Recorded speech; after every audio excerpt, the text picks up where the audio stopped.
After a capital ship construction hiatus lasting about a decade and a half, the US Navy had finally been allowed to build new battleships at the close of the 1880s.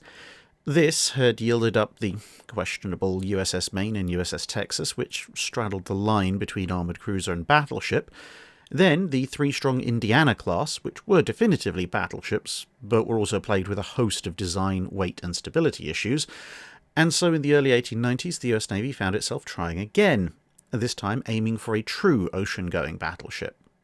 This led to discussions about what to trade off from the Indiana design to get extended range and freeboard. Some advocated for reducing the amount of armour, but eventually the argument was won on slightly downscaling the armament. The main batteries of the older ships had used 13-inch guns, which in themselves had presented a number of balance and weight issues, and so the new ship would instead have 12-inch guns, whilst overall the hull would be just a little bit larger. These and other changes, it was hoped, would resolve many of the current problems.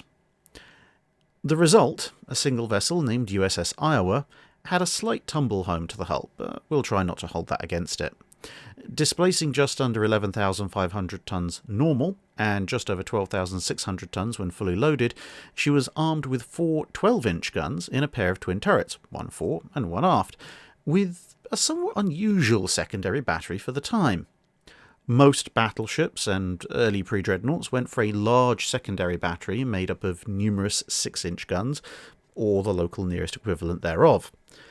The United States, on the other hand, went for a smaller number of guns, only 8, but they were considerably larger 8-inch weapons that were more typically found as the main armament of armoured cruisers.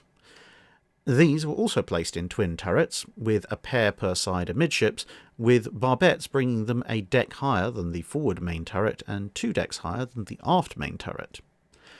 Next came half a dozen 4-inch guns, 4 encasements forward and 2 in shielded mounts aft.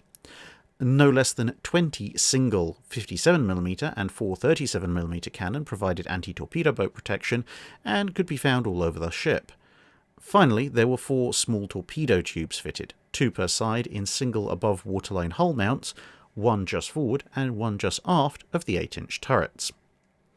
The ship's armour was made of Harvey steel, which was 14 inches thick at the best protected portion of the belt, with a sloped deck armour scheme above that was around 3 inches thick at the maximum and just a fraction under that for most of the length of the citadel.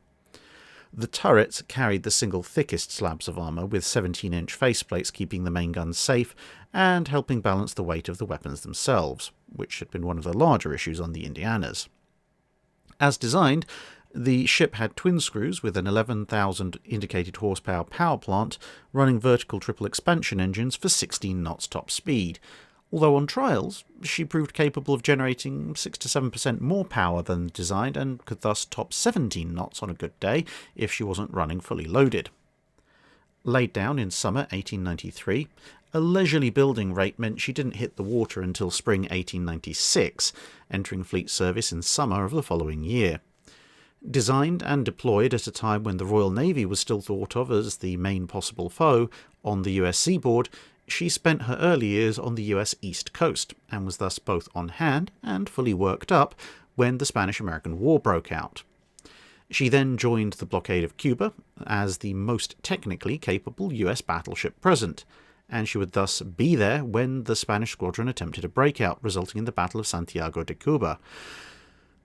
Iowa was one of the American ships that was quick enough off the mark to actually engage the Spanish cruisers, taking a number of hits for her troubles, but contributing to the destruction of at least 2 armoured cruisers and a destroyer for not all that much damage in return.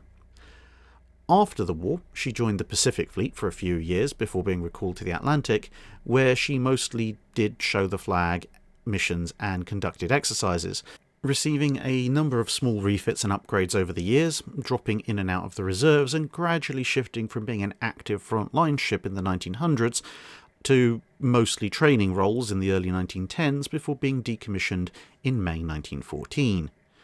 During this period, specifically in 1908-1909, she received her largest refit, which included the installation of a monstrously outsized and frankly ridiculous-looking cage mast aft, a burden that she'd have to carry for the rest of her life. With the US entry into World War I, she was reactivated, again as a training ship, in 1917, and then decommissioned one last time in May 1919, and her name taken for a new South Dakota-class battleship that would itself ultimately be cancelled by the Washington Naval Treaty.